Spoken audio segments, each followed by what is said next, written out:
So hello student, so in this video we have to discuss about the classification of acid which is based on the ionization.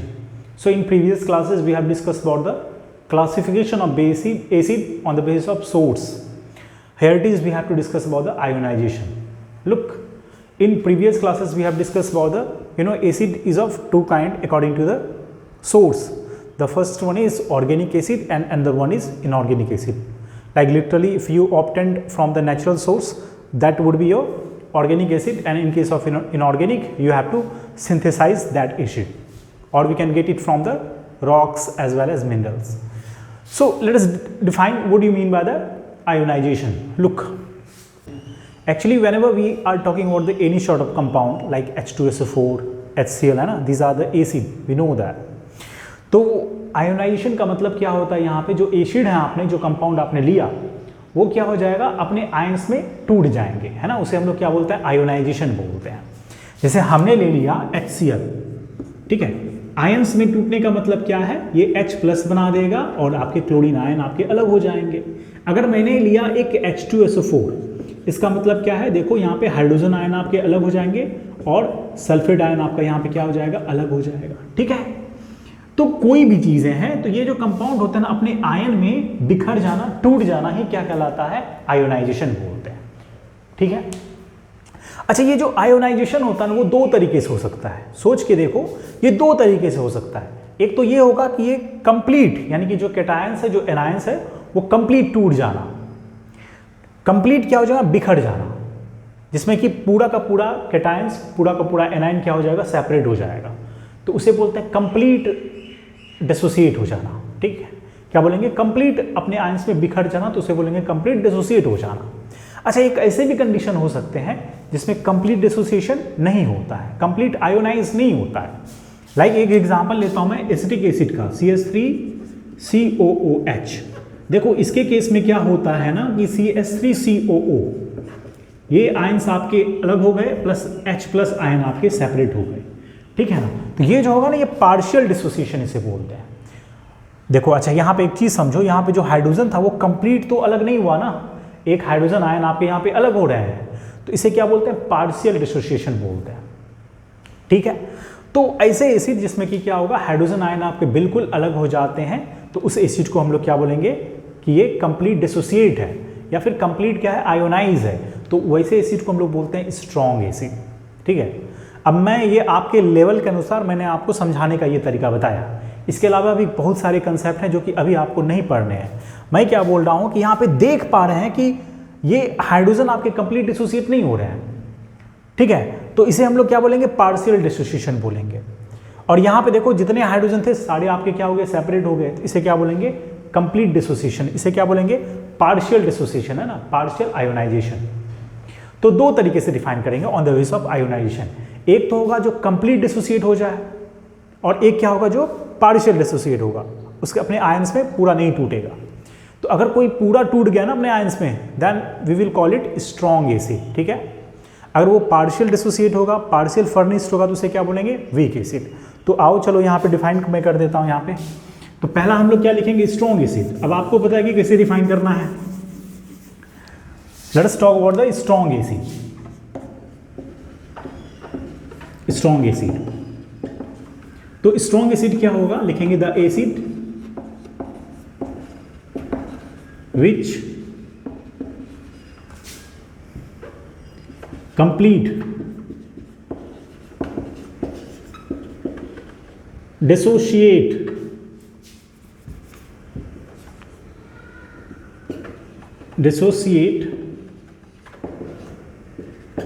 into its ion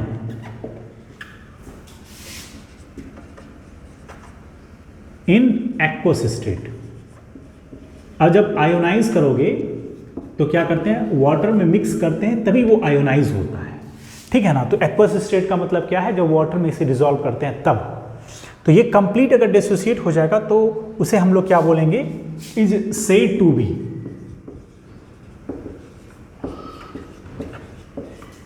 क्या बोलेंगे, strong acid. Strong acid. आइए कुछ example देख लेते हैं. जैसे हमने बोला आपको HCl ले लो. HCl में क्या होगा कि हाइड्रोजन कंप्लीटली आपके डिसोसिएट हो गए और क्लोरीन आपका सेपरेट हो गया, ठीक है ना। तो देखो यहाँ पे क्या हुआ, कंप्लीट डिसोसिएशन हुआ। मैं एक एग्जांपल आपको समझाता हूँ। मान के चलो हमने क्या किया, 1 मोल ऑफ HCl लिया। तो मोल क्या होता है, आपने प्रीवियस क्लासेस में पढ़ा होगा। जब केमिस्ट्री की बात करते हैं ना, तो इसको मेजर करने के लिए एक मिनिमल यानी कि बहुत कम अमाउंट वाले कुछ इंडिकेशन लेते हैं। जैसे यहाँ पे हम लोग क्या मानते हैं, 1 मोल मानते हैं, ठीक है ना। एक is a kind of number है जिसे एवोगैड्रोस बोलते हैं, ठीक है। तो अगर मान के चलो हमने 1 मोल लिया, क्या चीज, HCl ले लिया, ठीक है। 1 मोल हमने ले लिया HCl। अगर इसे डिसोसिएट करेंगे ना एक्वस में, पानी में मिला देंगे ना, देखो ये कैसे डिसोसिएट होगा। 100 मॉलिक्यूल्स ऑफ H प्लस और 100 मॉलिक्यूल्स ऑफ क्लोरीन आयन आपके क्या हो जाएंगे, सेपरेट हो जाएगा, ठीक है। तो इसे क्या बोलेंगे, कंप्लीट डिसोसिएशन बोलेंगे। ये क्या हो गया, बोलो, कंप्लीट डिसोसिएट हो गया, ठीक। इसके अलावा और भी सारे एसिड हैं आपके। देखो अगर मान के चलो यहाँ पे अगर 90 होता, 80 होता, तो उसे बोलते हैं पार्शियल डिसोसिएशन होना, ठीक है, पार्शियल आयोनाइज होना। लेकिन यहाँ पे क्या हो रहा है, कंप्लीट डिसोसिएट हो जा रहा है। तो इसे हम लोग क्या बोलेंगे, स्ट्रॉन्ग एसिड बोलेंगे। जैसे हमने ले लिया एग्जांपल H2SO4 का ले लिया, तो ये एक्सपेरिमेंटली इसमें भी देखा गया कि 2 हाइड्रोजन आपके अलग हो जाते हैं और सल्फेट आयन आपके अलग हो जाते हैं। कहने का मतलब है अगर आपने ये 1 मॉलिक्यूल्स लिया तो 1 मॉलिक्यूल्स 2H और 1 मॉलिक्यूल्स सल्फेट आयन आपके बनेंगे, यानी कि कंप्लीट डिसोसिएशन होगा, कंप्लीट आयोनाइज होगा। तो इसे हम लोग क्या बोलेंगे, स्ट्रॉन्ग एसिड बोलेंगे, ठीक है। बात है समझ में। So on the basis of ionisation क्या बोलेंगे, कंप्लीट डिसोसिएशन हुआ, अपने आयंस में केटायन से एनायन में कन्वर्ट हो जाना कंप्लीटली, तो उसे क्या बोलेंगे, स्ट्रॉन्ग एसिड। अगर पार्शियल होगा तो उसे क्या बोलेंगे, वीक एसिड बोलेंगे, है ना। This one is the definition.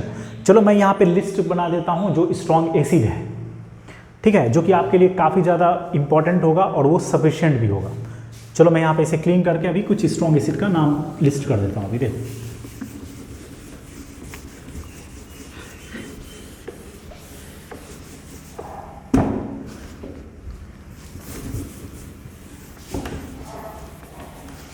चलो लुक, मैं अगर यहाँ पे ले लेता हूँ, मान के चलो पहला एग्जांपल देख लो, H2SO4, ठीक है। ये क्या होता है, सल्फ्यूरिक एसिड, स्ट्रॉन्ग एसिड होगा। HCl ले लिया, स्ट्रॉन्ग एसिड है। HNO3, चलो ये तो सबको पता होगा, ये सारे क्या होते हैं, स्ट्रॉन्ग एसिड होता है। अच्छा देखो, ऑर्गेनिक एसिड, इनऑर्गेनिक में मैंने आपको बताया था, एक सल्फ्यूरिक एसिड होता है, एक सल्फ्यूरस एसिड भी होता है। तो जो H2SO3 है ना, H2SO3 है, वो स्ट्रॉन्ग एसिड नहीं है, वो क्या है, वीक एसिड है, ठीक है। चलो एक चीज मैंने बताया था आपको, एक H3PO4 होता है जिसे फास्फोरिक एसिड बोलते हैं, और एक होता है आपका H3PO3, क्या बोलते हैं इसे, फास्फोरस एसिड। क्या बोलेंगे, फास्फोरस एसिड। तो ये जो एसिड होता है ना, ये क्या होता है आपका, स्ट्रॉन्ग एसिड होता है, ठीक है। जो फास्फोरिक होगा वो वीक एसिड होगा, मैं बताऊंगा आपको, लेकिन जरूरत है नहीं, लेकिन फिर भी मैं आपको समझाऊंगा यहाँ पे। लेकिन अभी के लिए समझो, ये फास्फोरस एसिड क्या होता है, आपके स्ट्रॉन्ग एसिड होते हैं। चलो इसके अलावा बात करें, कौन सा, HBr ले लो, हाइड्रोजन ब्रोमाइड, ये क्या होते हैं, स्ट्रॉन्ग एसिड, ये एसिड होगा। हाइड्रोजन आयोडाइड, ये सारे आपके क्या होते हैं, स्ट्रॉन्ग एसिड होगा। एक होता है हाइड्रोजन फ्लोराइड, HF। लोग देखो, समझो बात को, हाइड्रोजन का रिएक्शन हम लोग कौन सा फैमिली से करा रहे हैं, ठीक है, कौन से फैमिली से करा रहे हैं, हैलोजन फैमिली से करा रहे हैं। हैलोजन में कौन कौन से एलिमेंट होते हैं, फिर से कॉल करने बाहर आई aunty, fluorine, chlorine, bromine, iodine, astatine, है ना। क्या बोलते हैं इसे, फिर से कॉल करने बाहर आई आंटी। तो अगर मैं हाइड्रोजन के साथ इसका रिएक्शन करा दूँ, एसिड बनाऊँ, देखो अब देखो, HCl तो एक एसिड होता है ना। अगर हाइड्रोजन इस फैमिली के किसी एक मेंबर के साथ एसिड बना रहा होता है, तो ये सारा जो कंपाउंड बनाएगा ना, वो क्या होगा, एसिडिक नेचर का होगा। बात है समझ में। अगर HCl के साथ ये बना रहा है HCl, तो ये एसिड है, ये तो आपको पता है ना। तो HF भी एसिड होगा और HBr भी एसिड होगा, इनफैक्ट HI भी एसिड होगा। इसकी हम लोग बात नहीं करते क्योंकि ये रेडियो एक्टिव एलिमेंट हो जाता है, ठीक है ना, इसकी बात हम लोग करते ही नहीं है। तो ये सारा क्या है, एसिड है। लेकिन HF के को छोड़ के ये सारे क्या हो जाएंगे, आपका स्ट्रॉन्ग एसिड रहेगा। हालांकि अगर इसके प्रॉपर्टीज़ को देखें, अगर मैं बता रहा हूँ आपको, इसमें इतनी प्रॉपर्टीज़ होती है, इसका इतना क्षमता होता है ना, लाइक ये ग्लास को भी डिसॉल्व कर सकता है, ठीक है ना। अपने हाथ पे, हैंड पे वगैरह पे इसे टच नहीं करा सकते हैं क्योंकि ये कोरोसिव नेचर का होता है। लेकिन स्टिल ये किसे क्या बोलते हैं, इसे वीक एसिड बोलते हैं। क्यों, क्योंकि ये डिफिनेशन को फॉलो नहीं करता ना। आपके जो डिफिनेशन होते हैं स्ट्रॉन्ग एसिड का वो क्या है, कंप्लीट डिसोसिएट हो जाना। लेकिन in case of hydrogen fluoride ये कंप्लीट डिसोसिएट नहीं होता है। The reason behind it, of course ये आपको ज़रूरत है नहीं तो इसीलिए मैं बताऊंगा नहीं, मैं हिंट्स आपको दे दूंगा ये क्यों ऐसा होता है, ठीक है ना। लेकिन याद रखो ये सारे आपके एसिड होते हैं, but in case of hydrogen fluoride इसे हम लोग वीक एसिड बोलते हैं। हालांकि ये स्ट्रॉन्ग वाले सारे प्रॉपर्टी ये कैरी करता है, ठीक है ना। आप इसे हैंड में रखो, नहीं रख सकते हो, जला देगा, बर्न कर देगा, ठीक है। बॉन तक को ये गला सकता है, ग्लास को ये डिजोल्व कर सकता है, तो इतनी प्रॉपर्टीज़ होती है इसमें, इतना ये खतरनाक होता है बोल सकते हो, ठीक है। लेकिन फिर भी ये स्ट्रॉन्ग एसिड नहीं है। क्या बोलेंगे इसे, वीक एसिड बोलेंगे। क्यों? क्योंकि ये स्ट्रॉन्ग एसिड के डिफिनेशन को फॉलो नहीं करता, ठीक है। तो ये हो गया। इसके बाद आपके होते हैं HClO3, इसे बोलते हैं क्लोरिक एसिड। इसे क्या बोलते हैं? क्लोरिक एसिड बोलते हैं। एक होता है आपका HClO4, मैं ज्यादा नहीं लिखाऊंगा, इसे क्या बोलेंगे? परक्लोरिक एसिड, ठीक है ना। ये सारे आपके स्ट्रॉन्ग एसिड हैं, ये सारे क्या हो जाएंगे? स्ट्रॉन्ग एसिड होगा। एक आप लिख सकते हो यहाँ पे हाइड्रोजन सल्फाइड H2S, ये भी क्या है? एक स्ट्रॉन्ग एसिड है, ठीक है ना। तो ये सारे आप एसिड याद रखो, दिस वन इज मतलब सफिशिएंट है आपके लिए, इतना आपके सिलेबस में भी नहीं होगा, मोर देन, है ना, मोर देन रिक्वायर्ड। मैंने आपको ये बताया, जितना जरूरत था उससे भी ज़्यादा हमने आपको बता दिया, डिस्क्राइब कर दिया। तो ये सारे आपके स्ट्रॉन्ग एसिड होते हैं। आओ पढ़ेंगे क्या, वीक एसिड को समझते हैं। चलो मैं इसे क्लीन कर देता हूँ, अभी समझते हैं वीक एसिड।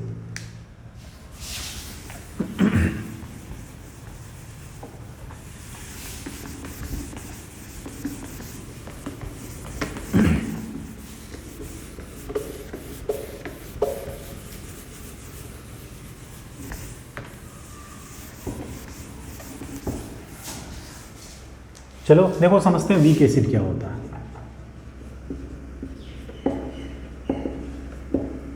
लिखेंगे क्या? लिखेंगे द एसिड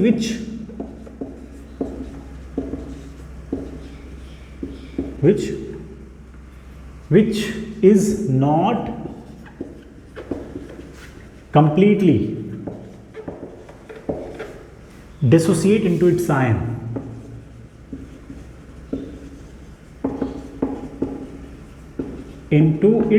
ions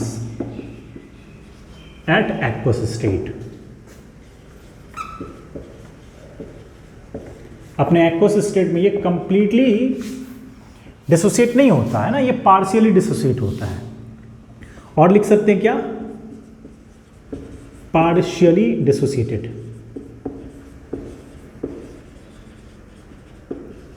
ठीक है। क्या हो जाएगा? पार्शियली डिसोसिएट हो जाएगा। इसकी एग्जांपल लिख सकते हो, यहां पे देखो फॉर्मिक एसिड HCOOH। तो ऑर्गेनिक जो एसिड होता है ना, जो नेचुरल सोर्स से आप ऑब्टेन करते हो, बेसिकली वो सारे आपके क्या होते हैं? वीक एसिड होता है। हालांकि एक्सेप्शंस बहुत हर जगह है, बट जो वीक आपके मतलब ऑर्गेनिक जो एसिड होगा वो क्या हो जाएंगे आपके यहाँ पे? वो आपका वीक एसिड हो जाएगा। देखो इसे अगर डिसोसिएट करेंगे ना, इसे आयोनाइज करेंगे तो HCOO और हाइड्रोजन प्लस आपके सेपरेट हो जाएंगे। अच्छा, H के जगह पे अगर हमने CH3 लगा दिया तो इसे क्या बोलते हैं? एसिटिक एसिड बोलते हैं। इसे क्या बोलते हैं? फॉर्मिक एसिड बोलते हैं, यानी कि इसे क्या बोलोगे? मिथेनॉइक एसिड भी बोलते हैं, है ना। COOH को आपको कार्बन एंड इट्स कंपाउंड में पढ़ना है। इसे हम लोग क्या बोलते हैं? कार्बोनिक, ये कार्बोनाइल ग्रुप्स है ना, कार्बोक्सिलिक ग्रुप है। तो जब इसका आईयूपैक नेम करते हैं ना तो OIC लगाते हैं, तो एक H को बोलते हैं मिथ, तो मिथेनॉइक एसिड भी ये होता है, ठीक है। इसे क्या बोलते हैं? इथेनॉइक एसिड भी बोलते हैं, नहीं तो क्या बोलो इसे? एसिटिक एसिड बोलो, ठीक है। तो इसे भी जब देखो डिसोसिएट करोगे ना तो ये CH3COO और क्या हो जाएगा? H प्लस में आपके ये डिसोसिएट हो जाएगा, ठीक है। तो ये सारा जो एसिड मैंने लिखा है वो सारे आपके क्या होते हैं? वीक एसिड होते हैं। चलो मैं एक लिस्ट बना देता हूँ वीक एसिड का, जो कि आपको दिमाग में रखना होगा, ठीक है। तो मैं इसे अभी क्लीन कर देता हूँ, आइए आगे बढ़ते हैं।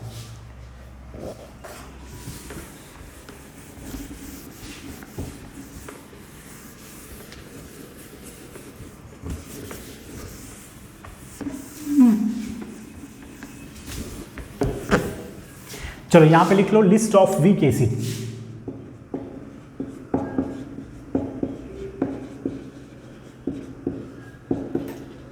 वीक एसिड का लिस्टिंग देख लेते हैं ना, लिस्ट बनाते हैं।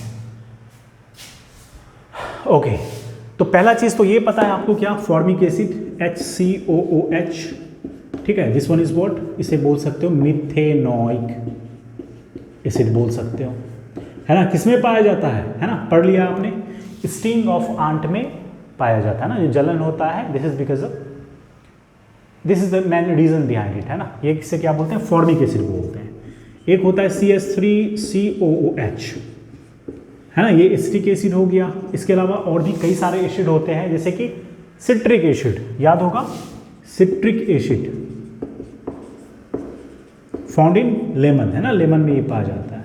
अगर इसके मॉलिक्यूलर फॉर्मूला की बात करें तो अगेन नॉट इम्पॉर्टेंट, बट फिर भी मैं आपको नॉलेज के लिए बता देता हूँ। ये क्या होता है, CH2COOH और यहाँ पे हो जाएगा CH2COOH, है ना। ये मॉलिक्यूलर फॉर्मूला होता है किस चीज़ का, बोलो, सिट्रिक एसिड का मॉलिक्यूलर फॉर्मूला होता है। If you have to remember, of course you can. इसके अलावा बात करें तो ऑक्सैलिक एसिड, तो ऑक्सैलिक एसिड क्या होता है, एक वीक एसिड होगा। ये कंप्लीटली डिसोसिएट नहीं होता, ये पार्शियल डिसोसिएशन होता है। ये किस में पाया जाता था, याद करो, टोमेटो में पाया जाता है। Now if you talk about the molecular formula, ये हो जाएगा COOH, सिंगल बॉन्ड COOH, है ना। ये होता है आपका क्या, this one is oxalic acid, ठीक है। ये क्या होता है, ऑक्सैलिक एसिड होता है। इसके बाद की बात करें, जैसे एक आपका होता है टार्टरिक एसिड, ये किस में पाया जाता है, बोलो, ग्रेप्स में पाया जाता है ना। मैंने बताया था आपको किस में पाया जाता है, ग्रेप्स में पाया जाता है। देखो मॉलिक्यूलर फॉर्मूला ये याद करने की बिल्कुल जरूरत नहीं है, आपको कहीं नहीं आएगा, इवन दैट कि 11-12 में भी ज़्यादा इंपॉर्टेंट नहीं होता, तो फिर भी मैं आपको बता देता हूँ इसका मॉलिक्यूलर फॉर्मूला क्या होता है। टार्टरिक एसिड का मॉलिक्यूलर फॉर्मूला होता है COOH, देखो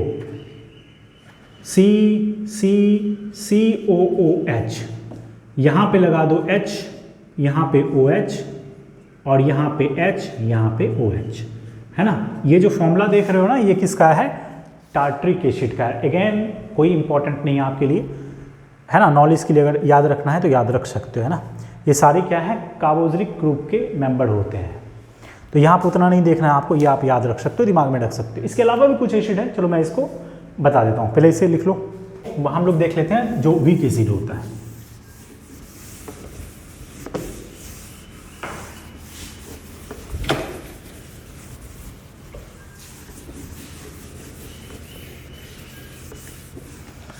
देखो हमने पढ़ा था sulphuric acid, that means H2SO4, एक स्ट्रॉन्ग एसिड होता है।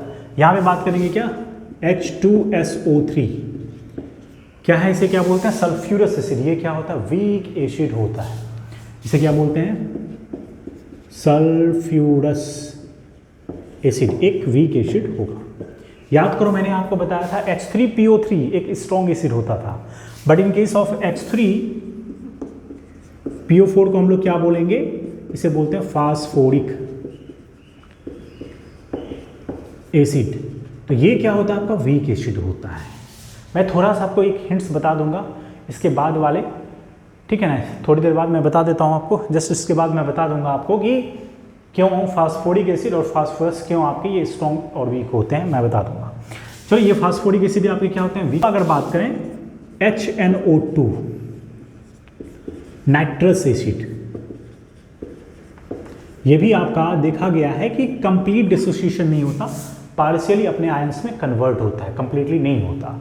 तो HNO3 को बोलते हैं नाइट्रिक एसिड और HNO2 को क्या बोलते हैं, नाइट्रस एसिड, ठीक है। इसके अलावा देखो कौन सा हो सकता है, कौन सा और आपके वीक एसिड हो सकते हैं जो कि आपके लिए इंपॉर्टेंट है, हाइड्रोजन फ्लोराइड HF, ये कंप्लीटली डिसोसिएट नहीं होता, पार्शियल डिसोसिएशन होता है, इसे क्या बोलते हैं,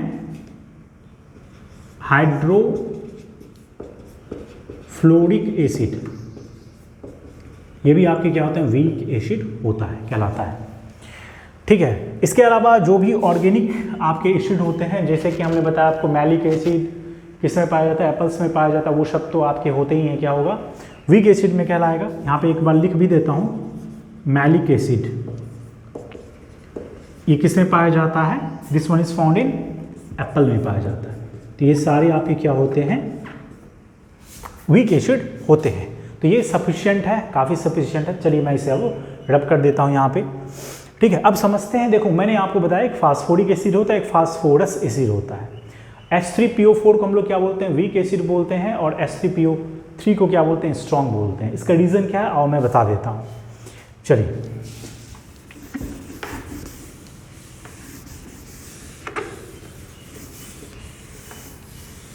अच्छा, एक चीज़ बताओ, देखो एक चीज़ यहाँ पे समझेंगे। इन केस ऑफ, मैंने क्या बताया, अभी एसिड हम लोग पढ़ रहे हैं ना, फिर बेस भी पढ़ेंगे।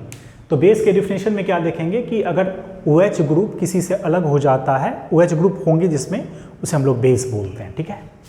OH ग्रुप वाले को क्या बोलते हैं, बेस बोलते हैं। जैसे सोडियम हाइड्रोक्साइड NaOH, जब उसे आर्हेनियस ने क्या बताया, फिर उसे अगर एक्वस में कन्वर्ट करोगे तो वो क्या बन जाएगा, सोडियम प्लस और OH निगेटिव, जिसे हाइड्रोक्साइड आयन बोलते हैं, वो अलग हो जाएगा।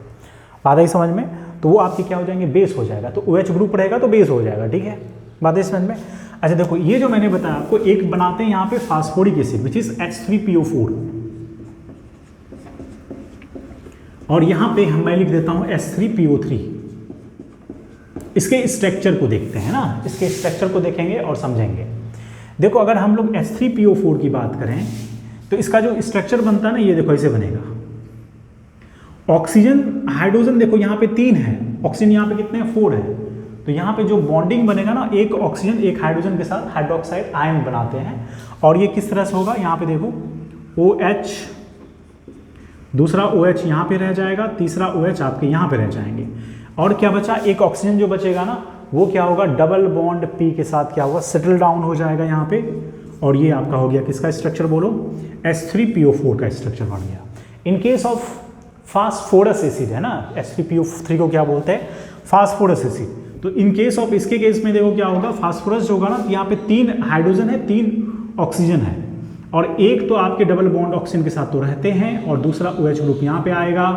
फिर नेक्स्ट ये OH ग्रुप आएगा, आपके यहाँ पे आ जाएंगे, ठीक है। एक हाइड्रोजन आपका यहाँ पे आ जाएगा। तो इसमें क्या दिख रहा है, एक चीज़ बताओ, मैंने क्या बोला, जिसमें OH ग्रुप होता है वो बेसिक नेचर का होगा। In case of this compound you can see that OH OH OH, यानी जो OH ग्रुप है इसमें कितना है, बोलो, 3 है। But in case of this phosphorus acid, इसमें कितने OH ग्रुप देखो, ओनली 2 है। बोलो कितने हैं, 2 है। तो मैं क्या बोलूं कि ये ज़्यादा बेसिक है कि नहीं है, OH ग्रुप जिसमें ज़्यादा होगा वो बेसिक नेचर का होगा। तो व्हाट डज इट मीन, ये जो होगा आपका क्या होगा, अगर ये बेसिक नेचर का ज़्यादा है, इसका मतलब क्या होगा, एसिडिक नेचर का कम है। बोल सकते हो ना कि अगर बेसिक नेचर ये ज़्यादा है तो इसका मतलब ये एसिडिक प्रॉपर्टी को कम शो करेगा। तो दैट मीन्स ये क्या हो जाएगा, आपका वीक एसिड हो जाएगा, और ये क्या हो जाएंगे, ये आपका क्या होगा, वीक एसिड हो जाएगा। और this one will be your strong acid, है ना, ये क्या हो जाएगा, स्ट्रॉन्ग एसिड हो जाएगा। अच्छा, अभी जो हम लोग पढ़ेंगे इसके बाद एसिड का classification on the basis of basicity. क्या पढ़ेंगे, on the basis of basicity. तो देखो बेसिसिटी क्या होता है कि जो हाइड्रोजन आयन आपके डिसोसिएट होते हैं उसे हम लोग उसके बेसिसिटी बोलते हैं। जैसे देखो इसमें अगर बात करें, इसमें H हाइड्रोजन जो हो कितना डिसोसिएट होगा, 2। क्यों होगा, क्योंकि देखो जो हाइड्रोजन ऑक्सीजन के साथ अटैच है वही डिसोसिएट होगा। तो यहाँ पे देखो 2 ऑक्सीजन के साथ अटैच है, तो 2 हाइड्रोजन आपके इसमें डिसोसिएट होंगे। तो मैं इसका बोल सकता हूँ, इसका बेसिसिटी कितना होगा, बेसिसिटी कितना हो जाएगा इसका, 2 हो जाएगा। But in case of phosphoric acid इसका बेसिसिटी कितना हो जाएगा,